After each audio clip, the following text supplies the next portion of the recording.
do was to try to design the kind of water tank that would serve our purposes the most efficiently. So we actually looked at some fish tanks we could buy, but they didn't really seem like the right size to do this project. So we decided that we were going to design our own out of plexiglass. So this is the tank we designed. It's 9 inches by 18 inches by 36 inches. That way, when you get the wave going, you can see the most dramatic effect in a large wave. To keep the whole thing stable, we built a sort of base out of some wood. And so, as you can see, we've got the base that fits the tank nice and snug. And that way we can remove the tank whenever we like. And at the same time, if you put it in there, it's not going to wobble around as the whole machine is working.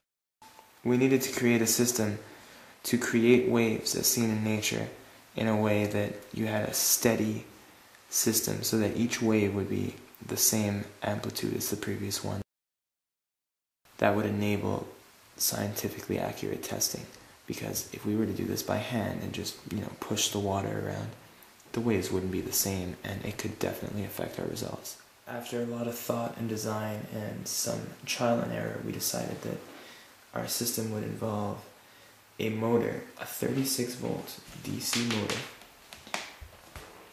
which would rotate counterclockwise, and this would turn the linkage, which would turn another linkage, which would allow the paddle plate to move back and forth on a hinge that was glued down to the bottom.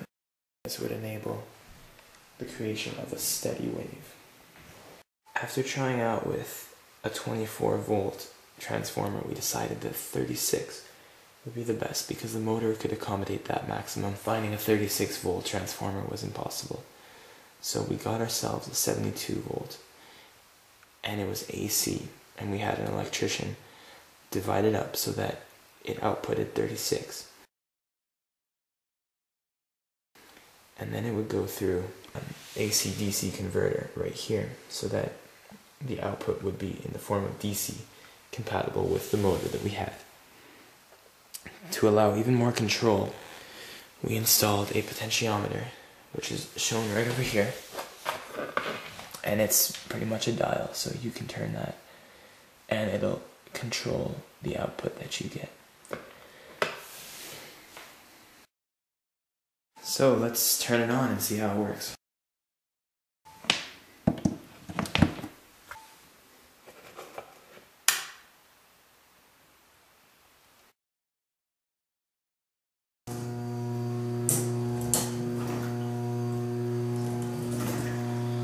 By adjusting the dial, I'm going to increase the speed at which the motor rotates, and the height of the wave will increase.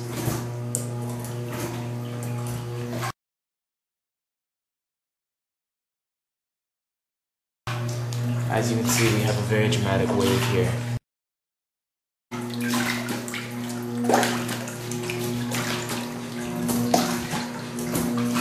Very, very large wave.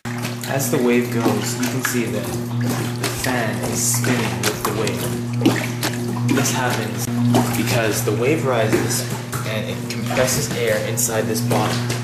Towards the top of the bottom, the air is forced to accelerate into a smaller area, and as it does that, it rushes through the blades of the fan, and it turns the fan. Now, the fan is hooked up by wires, and it's hooked up to the multimeter. And if we were to turn that on, we'd see some readings. We can measure voltage, we can measure current, and with those readings we can do some calculations and determine the power in watts. There goes the fan.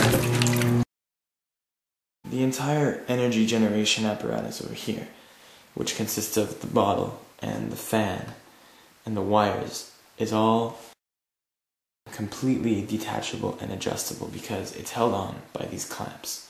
So we can just unclamp this, put it wherever we like. We've tried it before on this side.